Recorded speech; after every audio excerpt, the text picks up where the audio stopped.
Welcome to the True Core Crew podcast, where we discuss everything health and fitness, giving you the tools and tips to not only build, but live your best life, body, mind, and spirit. Thanks for joining us.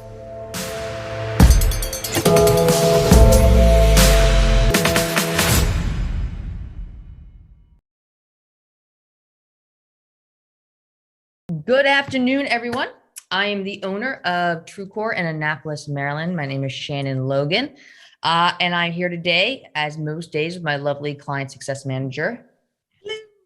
Hi, Aline. How are you today? I'm spectacular.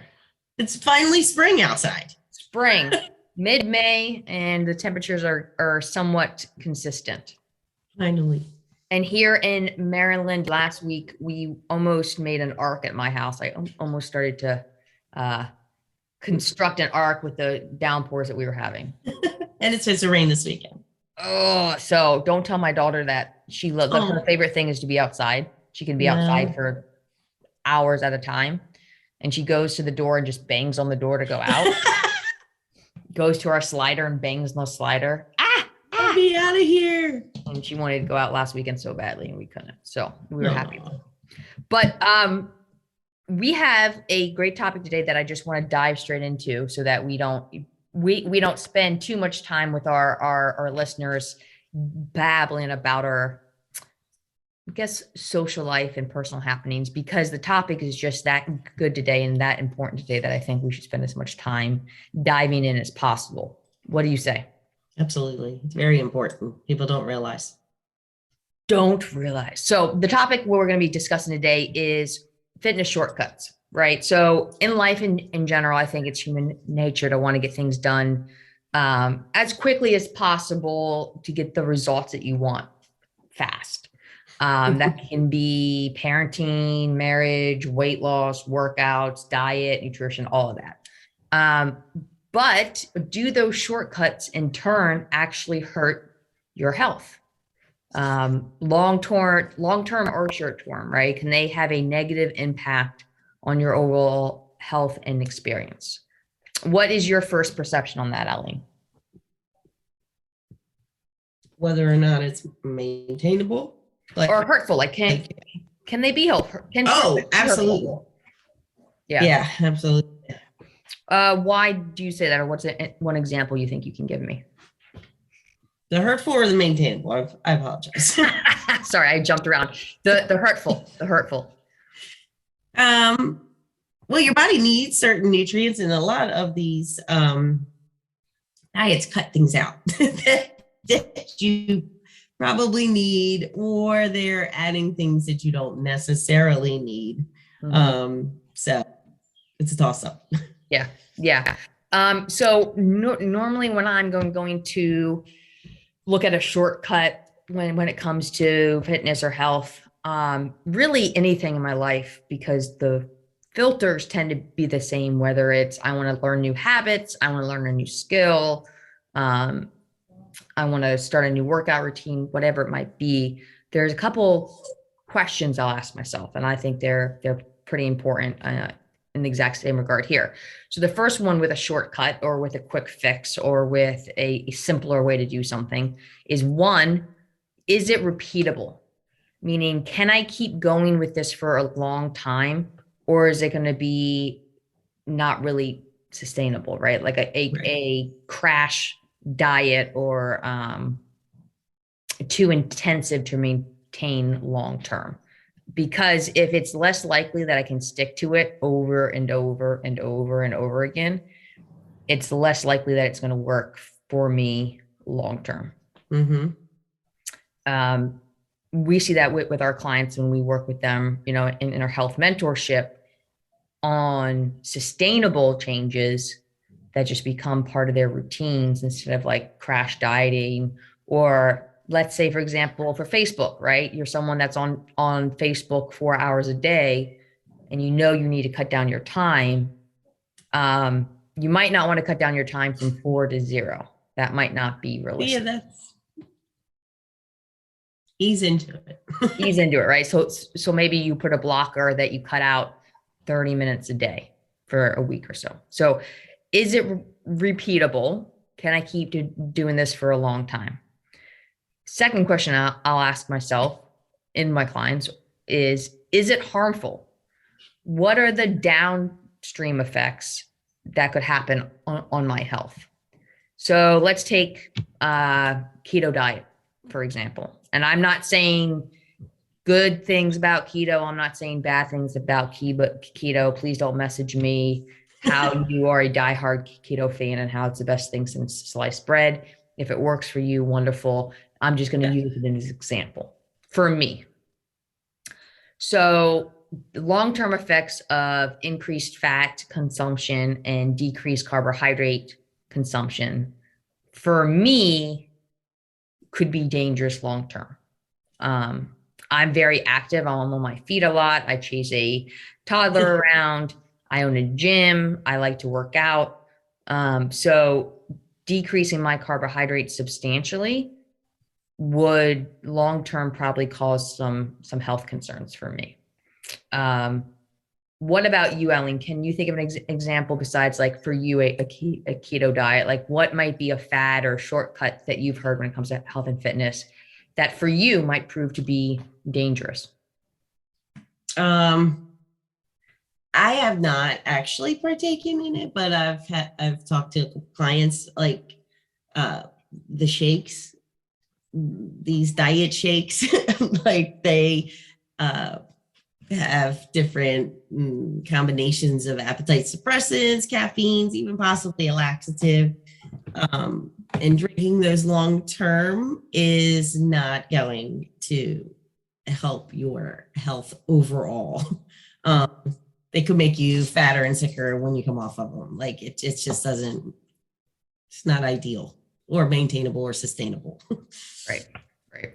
Yeah, that's good point too, because your body is really smart and it adapts to what you give it. Provide it. Right. Yeah. So if you end up like having the majority of your consumption being shakes in some regard, your metabolism will eventually slow down to adjust to that. And then when you get off of them, you start to eat real food again. Your body kind of goes into shock and stores all that because it thinks you're going to take it away. What's going on here? I have to preserve myself. There's actually fuel for the first time in 3 months. I'm going to hold on to all of it because I don't know if it's around or not. Right. So is it repeatable? Is it non-harmful? The third thing I like to ask myself is it additive? Meaning, will it improve over time?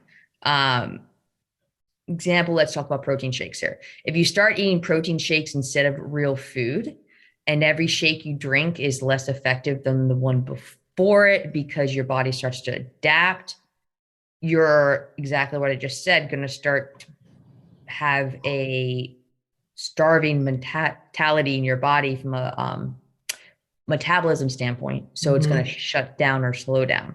And that example, it's the exact opposite. So like you can't drink more protein shakes and long-term have it improve things. Long-term, it'll actually take away from your goal. A example to give that I think would be good is, let's say, can I add in 2 minutes of reading a night, right? Long-term, what does that look like as I continue to go down?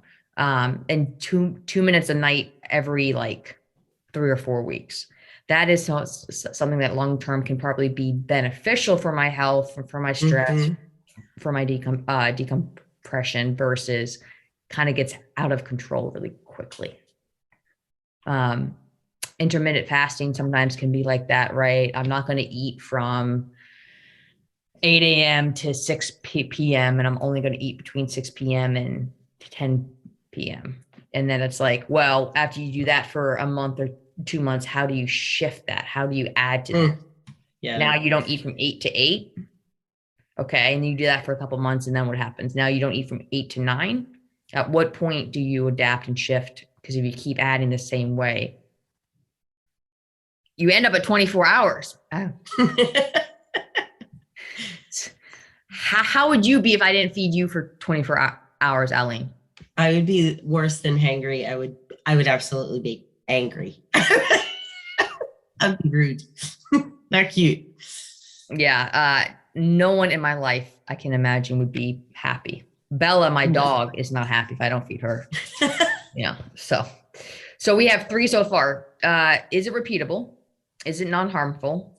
Is it additive? Can I increase it as I go?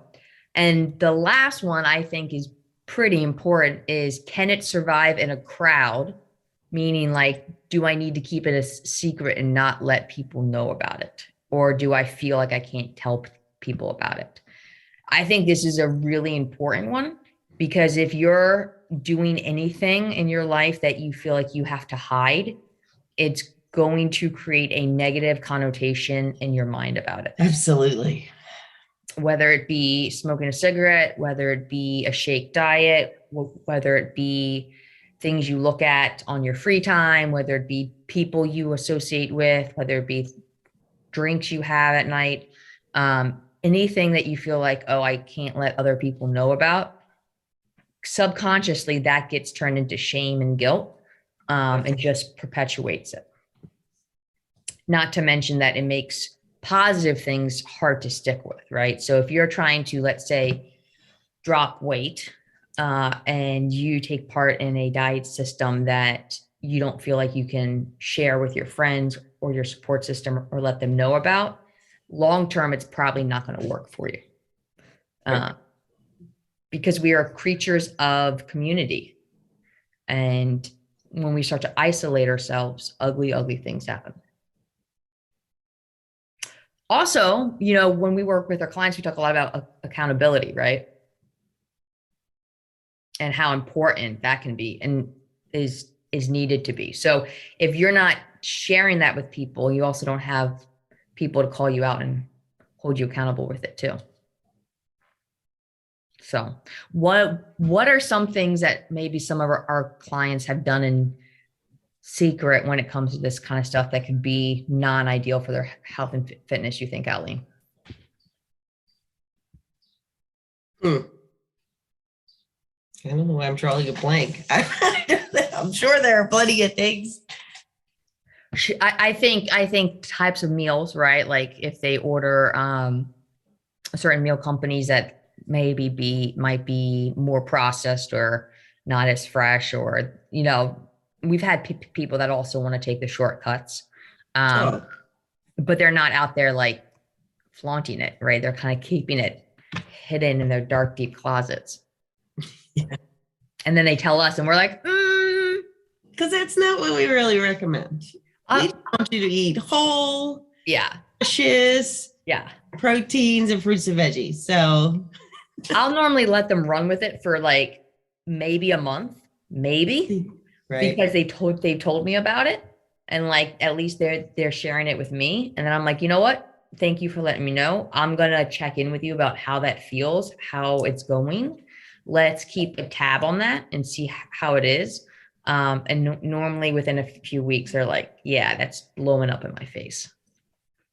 Well, the good news on that is that you told me, so now we can find a solution. Yes, a solution to it. We can fix it instead of, you just burning the bridge on your own. Absolutely. We're here to help, always. So on the flip side, we'll let you fly, but when the wings don't work as well, we'll pick you up. We'll pick you up. When you're kind of struggling. Now this is how you do it. Yeah. Shockingly enough, I think more simplistic, sustainable solutions will aid people much better than fad diets, quick shortcuts, that kind of stuff. Our pick one plan kind of is at first a little baffling for the clients when I go over it on the onboarding call. I'm like, do you understand what I want you to do? And they're like, yeah, this is simple. It is. It's really simple. It's not rocket science. We just literally want you to eat whole nutritious foods. And it doesn't have to be rocket sciences or hard. No, it doesn't. Right. But shortcuts typically don't work because what they're asking you to do is too intense. Long term. Sustainable. Right. Yeah. Long term. So to wrap up, to remind our watchers, listeners, guests, 4 things you should ask yourself if you're going to try to determine if a shortcut in fitness or health is a good idea. Is it repeatable, right? Can I make doing this for a long time? Is it going to be easy to maintain for a long time? Is it non-harmful? So what are the downstream effects on my health? Is it additive? Will it improve over time? Can I continue to sustain myself on just protein shakes for the rest of my life, or will that become insanity? And lastly, can it survive the crowd? Meaning, can I be open with people about it, or do I have to keep it a secret? So some good stuff there. Aline, anything to close out today? If anybody has any questions about this, please don't hesitate to reach out. Yeah, absolutely. You in any way possible. Aline at truecorecoaching.com, ALINE. Shannon at truecorecoaching.com, SHANNON. You can message us on Facebook, Shannon Logan, Aline Wetzel, like the pretzel. I like to say that. And with that, we look forward to seeing you guys next week. I have a special guest coming on next week. My general manager. Don't miss me too much.